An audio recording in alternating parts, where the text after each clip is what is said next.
Rafale लड़ाकू विमान बनाएगी। तो ये बड़ी खबर आपको बता रहे हैं, डसॉल्ट एविएशन ने टाटा एडवांस सिस्टम के साथ एमओयू किया है, साझेदारी की है, जिसके बाद अब टाटा कंपनी रफाल लड़ाकू विमान तैयार करेगी। ये राफेल फाइटर एयरक्राफ्ट का जो फ्यूजलैग है इन इंडिया के अंदर मार्केटिंग करेंगे और that is known as a very very important and forward looking step. और रुष्ट इसलिए हो गए हैं क्योंकि मोदी का जो आत्मनिर्भर भारत है वो उनके पूरे के पूरे जो डिफेंस स्ट्रेटजी है और उनकी जो डिफेंस इंडस्ट्री है उसकी ऐसी तैसी किए दे रहा है। आज टाटा एडवांस सिस्टम्स की तरफ से एक प्रेस रिलीज करके काफी इंटरेस्टिंग चीज पब्लिक में बताई गई है। इस प्रेस रिलीज के हिसाब से दासो एविएशन और टाटा एडवांस सिस्टम के बीच में 4 एग्रीमेंट हुए हैं और इन चारों एग्रीमेंट्स के चलते आने वाले समय में रफाल फाइटर जेट का फ्यूसलाज भारत में बनाकर ग्लोबल कस्टमर्स को सप्लाई किया जाएगा। इसलिए कि हमने अब पाकिस्तान को बता दिया है कि अगर हमारे खिलाफ जिधर भी एक्शन होता है, यूएस बॉर्डर वाले हैं, उन्होंने एक दूसरे को अपने ही बाउंड्रीज के अंदर रहते हुए मारा और ज़रब लगाई और कुछ नुकसान किसी ने ज़्यादा किया और किसी ने कम किया।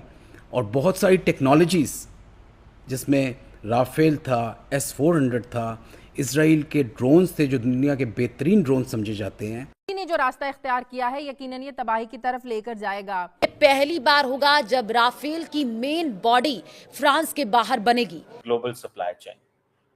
सो in my assessment obviously there was some work going on in the past. मेरे ख्याल है इंडिया ने 26 जो है राफेल भी ऑर्डर किया हुआ है। वो अपने पार्ट्स यानी दासो एविएशन जो रफाल बनाता है, दासो एविएशन ने आज ये अनाउंस किया है कि उसने टाटा एडवांस सिस्टम से एक समझौता कर लिया है और टाटा एडवांस सिस्टम के साथ मिलके वो रफाल का पूरा फ्यूजलाज, आप जानते हैं ना फ्यूजलाज जो उसका वो पूरा जो बॉडी होती है वो उसको फ्यूजलाज बोलते हैं कि साहब पूरा फ्यूजलाज और कई सारे और पार्ट्स जो हैं वो भारत में हैदराबाद का जो उनका उनकी फैक्ट्री है हैदराबाद में बनाएंगे। अब आप लीजिए, अब अमेरिका जो था वो रो रहा था किसको कि साहब आप रशिया से सामान मत खरीदिए, यहाँ तो रशिया की छोड़िए, यहाँ तो पूरा का पूरा रफाल जो है वो भारत में रिलोकेट हो रहा है।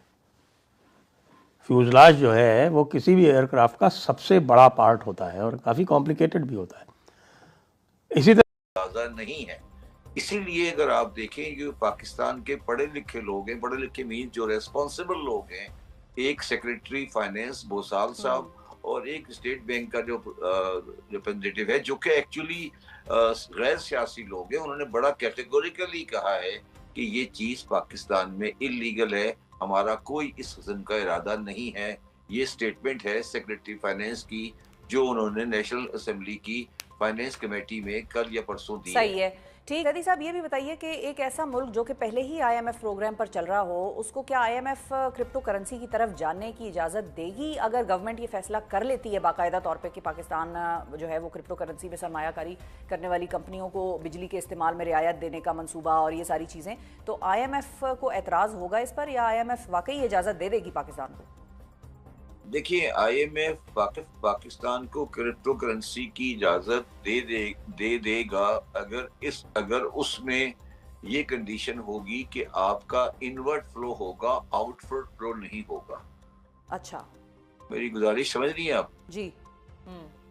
कि अगर वो ये कहेंगे कि अगर आपकी इनवर्ड एनर्जी में इन्वेस्टमेंट आ रही है और एनर्जी की किसी तरीके से आप इसको डील कर सकते हैं तो फिर आप इनवर्ड में अलाउ कर दें, मगर अपरेंटली वो आपको इसकी इजाजत नहीं देंगे। और जब आईएमएफ प्रोग्राम में आप हैं और आपकी करेंसी इतनी ज्यादा परेशान कुन है तो वो शायद आपको इजाजत नहीं दें। मगर मैडम मैं अब थोड़ा सा इसको जब और गौर से इसको मैंने देखा है तो शायद